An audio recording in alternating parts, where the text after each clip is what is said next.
All right, hello everyone. Welcome to my channel. I'm Thomas and I do educational material.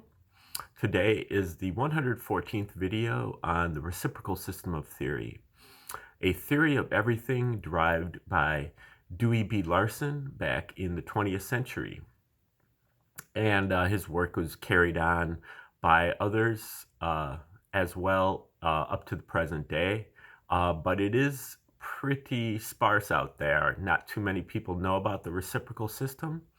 So I thought I'd do a few months worth of videos on the reciprocal system to just to kind of try to resurrect some of its features and its way of thinking, because I think it is transformational in terms of it uh, giving us the ability to figure things out for ourselves and not have to rely on the guys in the white lab coats and the guys in the pointy-headed, I don't know what those things are called that the religious people wear. But, we can figure these things out for ourselves and come up with answers that make a lot more sense and that don't cost anything. Um, so, uh, we're looking at his final book that is called Beyond Space and Time. And this gets into studies on metaphysics, the religious and the philosophical and the psychological, and which is a departure from his earlier books, which were all on the hard sciences, chemistry and physics, and so on. And the basic idea behind the reciprocal system is that the universe that we live in is a universe of motion, not a universe of matter and not a universe of energy, but a universe of motion. Matter and energy are merely types of motion, among others, where really every physical phenomena is a kind of motion that you can think of: acceleration, force, pressure, uh, magnetic flux, electric charge, electric current. These are all different forms of motion, and they are all expressible in terms of space and time. Because for Larson, motion is just the relationship between space and time. So basically what you have is motion is a fraction of a certain part of space, and a certain part of it is time. And time and space don't exist in and of themselves, but they exist together in motion. And space and time are reciprocals of each other. They're inversions of one another, in the same way that 3/4 and 4/3 are reciprocals of each other. When you multiply them together, you get 1. And it's the same with space and time being parts of motion. And as with any reciprocal, whatever one quality, one half of the reciprocal has, the other half also has. So space we know to be 3 or more dimensions, therefore time is 3 or more dimensions.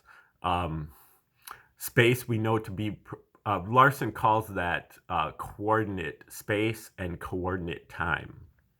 And we know time to be progressing or flowing, always getting later and later. And therefore, space is also progressing or flowing, always getting farther and farther apart. Larson calls that clock time and clock space.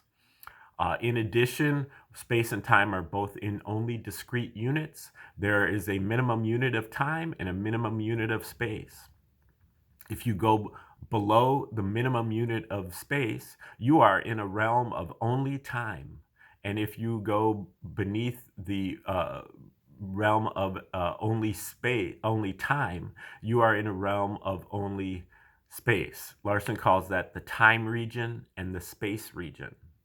And then there are 2 other regions that he calls the space-time region and the time-space region. and then there is a region between those. Okay, now the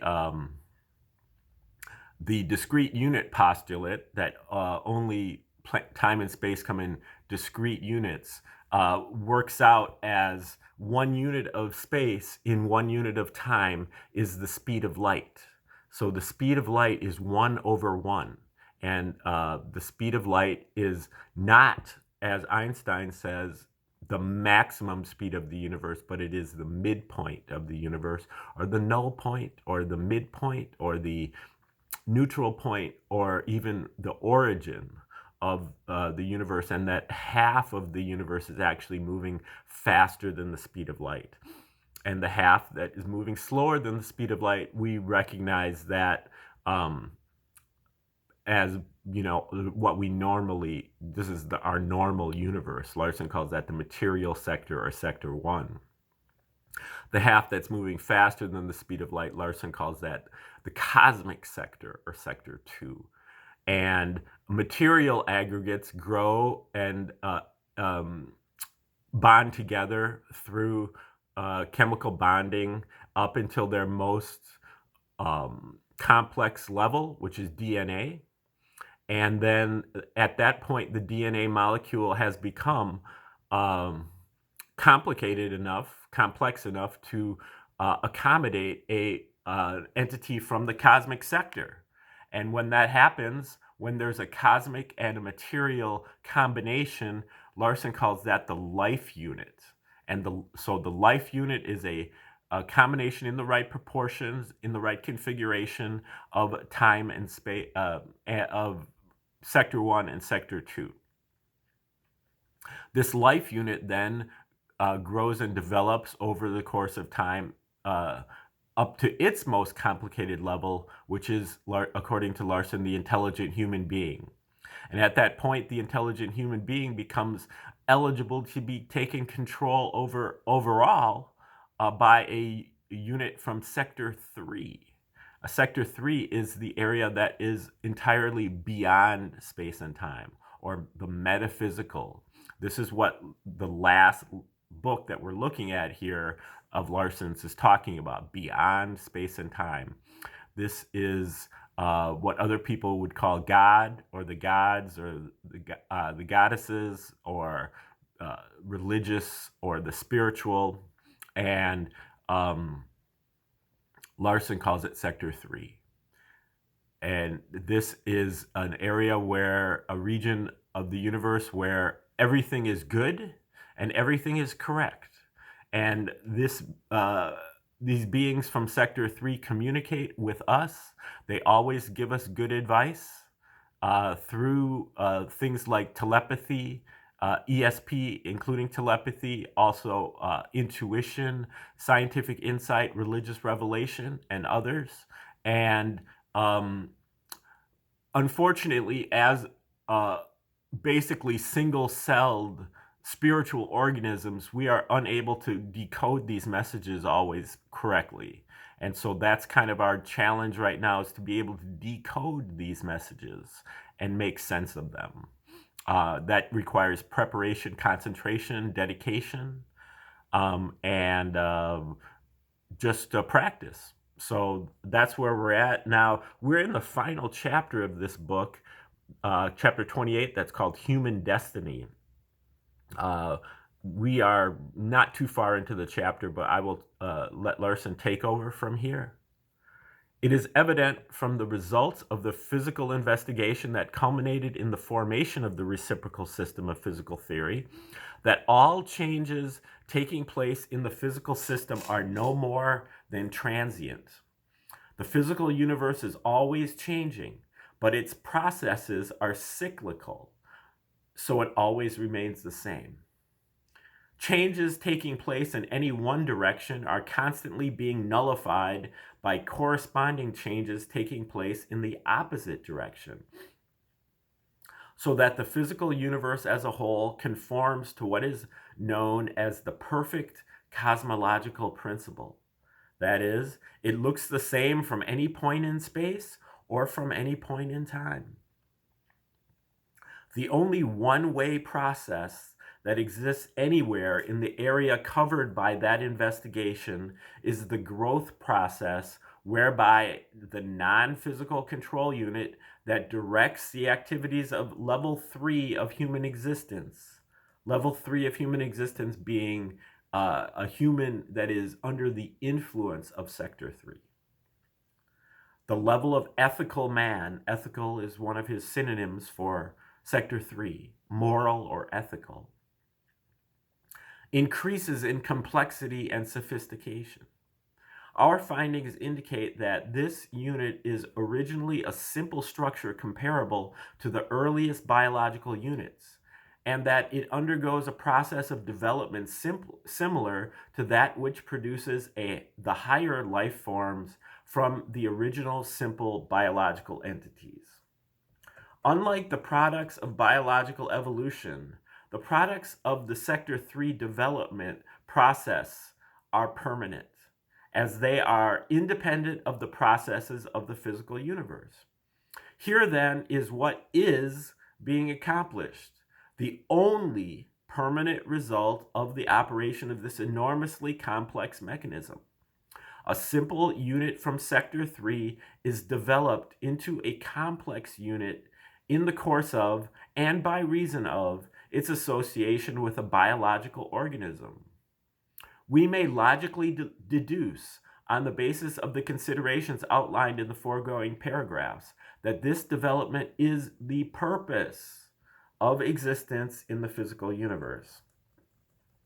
At this point, one may appropriately ask why the physical universe must be brought into the picture. Why must we be exposed to all of the distressing features of biological life? Why cannot the desired results be accomplished in the general metaphysical region itself without the complication of the rather difficult existence in the physical universe? There is no indication that the mechanistic responses of biological organisms that account for the evil and wrongdoing of which we are actively conscious contribute to progress toward the ultimate objective.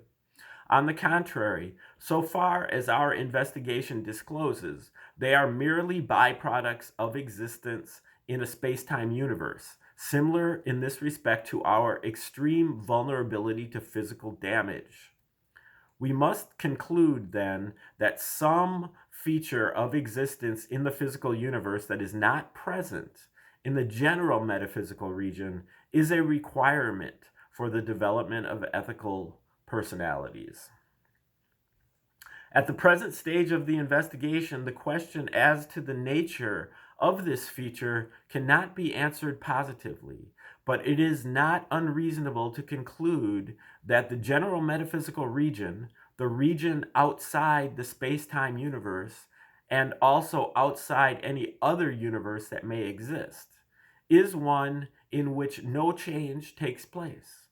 Growth and development, if they are to be achieved at all, must be accomplished in a universe of change, either our own or some other. If, as we may conjecture, all universes of change or motion are generally similar to our own physical universe, this explains why omnipotence, if it exists, cannot place us in a universe free of evil. Those aspects of life which we call evil are inherent in a universe of motion. Here we may appropriately make another application of the game analogy that was introduced earlier. There is much distress, even suffering at times, among those who lose the contests of skill or chance. These are evils of the same nature as those experienced in the game of life, but they are unavoidable if there is to be a game. Even omnipotence cannot devise a competitive game in which everyone wins. I guess Larson didn't know about participation trophies. Okay, back to Larson. It should be noted that while we have identified the objective of human existence in terms of conformity with the laws of Sector 3, we are not yet in a position to say just what is included in those laws. Obviously, compliance with the moral code is one component of the whole, but perhaps something more than irreproachable thought and conduct are required.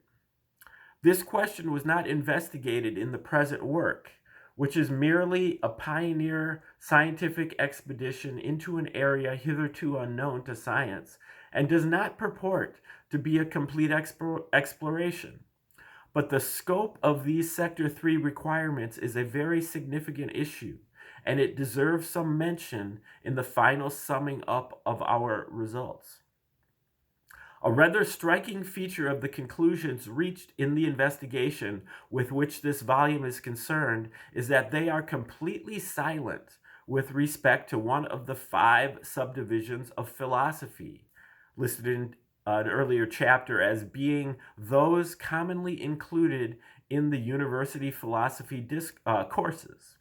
Metaphysics, in the narrow sense, and ethics were treated in considerable detail. Logic and epistemology were utilized in the work as investigative tools. On the other hand, aesthetics does not enter into any of the subjects of discussion in any way.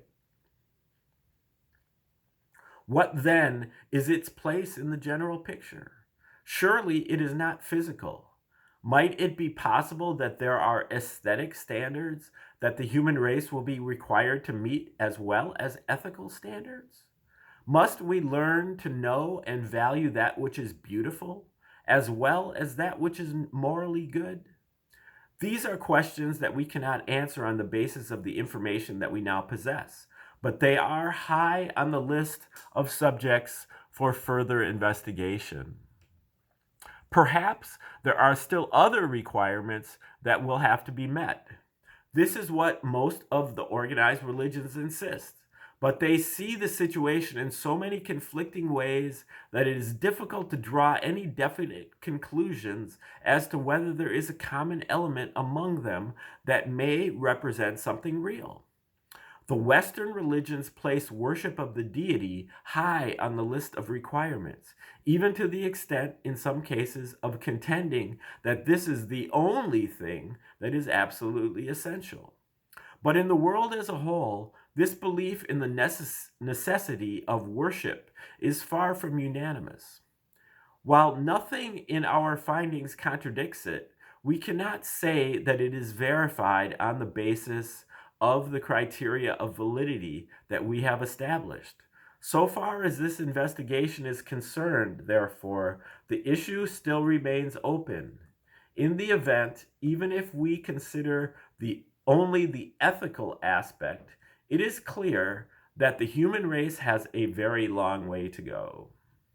Few, if any, of the inhabitants of Earth reach the goal of perfection, of ethical personality. As expressed by one philosopher, even the best men are not, when they die, in such a state of intellectual and moral perfection as would fit them to enter heaven immediately. End quote. The principal business of human life is obviously not being finished within the ordinary human lifetime. Some further action is required before the personality development is complete. What, then, is the nature of this additional process? As pointed out, only 2 possible ways of accomplishing this result have thus far been recognized. A sudden improvement of a major and rather miraculous nature at the time of death, and 2, some provision for additional periods of gradual development. The doctrines of the Western religions lead, in effect, to the first of these alternatives.